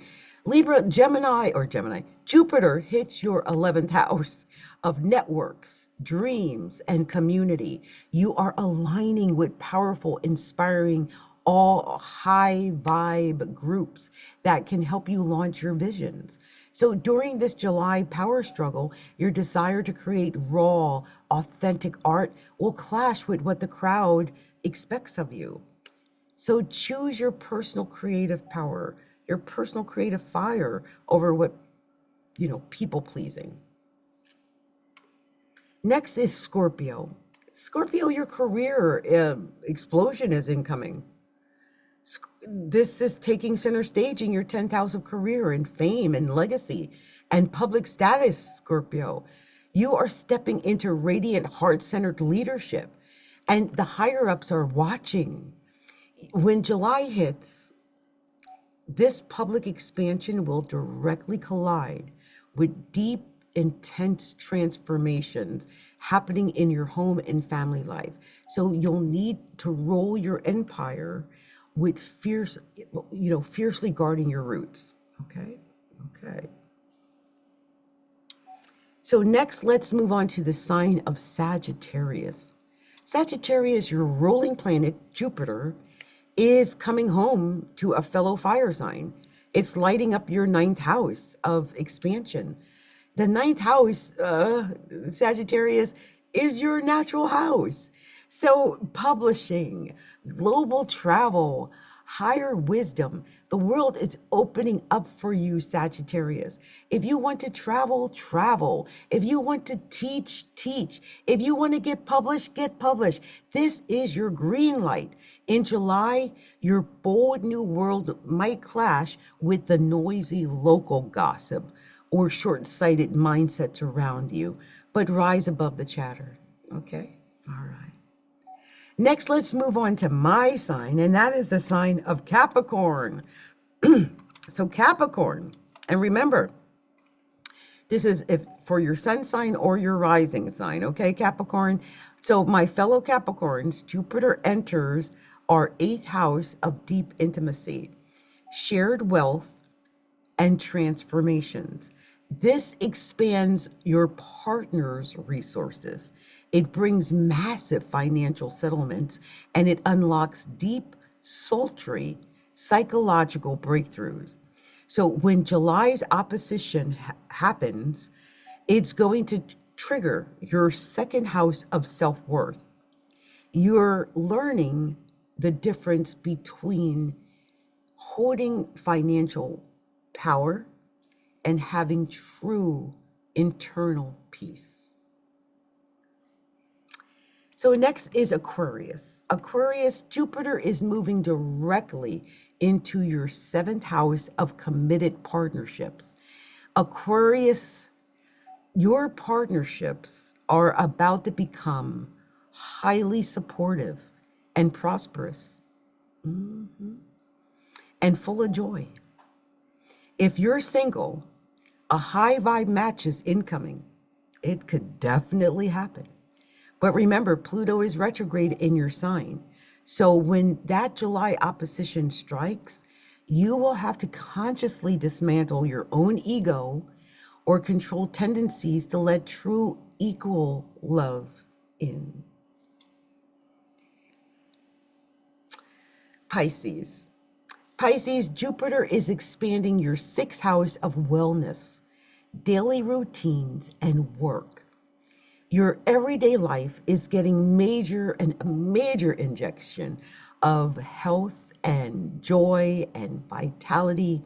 You are upgrading your physical health, finding better work conditions, and feeling deeply aligned.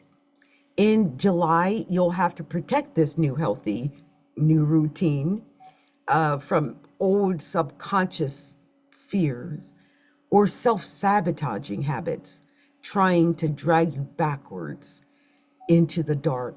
So stay in the light, Pisces. Stay in the light. Okay?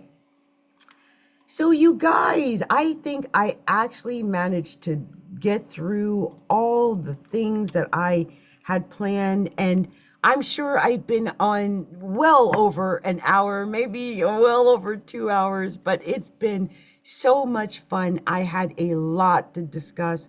I'm going to do my best to make clips. I forgot to do it last week, but I've done a lot here, so there's a lot to share and break down into little bite-sized pieces, okay? Anyway, this has been Adrienne, Capricorntigress of Astrology A Look Inside. You can find me on TikTok at Astrology A Look Inside. You can find me on YouTube at Astrology A Look Inside. You can find me on Instagram at Astrology A Look Inside. And you can find me on Facebook at Astrology A Look Inside. Much love, much light, many blessings, and I'll be back next week. I can't promise you exactly what time after 7 p.m. Pacific it will be, but it will be sometime Saturday after 7 Pacific. Might be Sunday morning like I was this time, but you know, I'll get it done. Anyway, much love to you guys, many blessings, and I'll see you soon. Bye. Bye. I never can shut it off right away. Whenever I'm here, it always takes a while. There we go. Yay. Yay. So we did it. We did it. I really feel really grateful about what happened on TikTok tonight. We had over 247 viewers, 10 comments, over 1,000 likes. That was a good night on TikTok. On YouTube, I want to thank you for sticking in there with me. You guys are the best. I promise I'm going to make clips this time. I promise it every week and I always forget, but this time I'm really going to do it. Thank you so much for your support. Thank you for being here with me if you have snuck in to be with me tonight. And I will be back next week as always for Astrology After Dark on Saturday nights after 7 p.m. Pacific. Okay. Much love, many blessings. I'll talk to you then. Bye.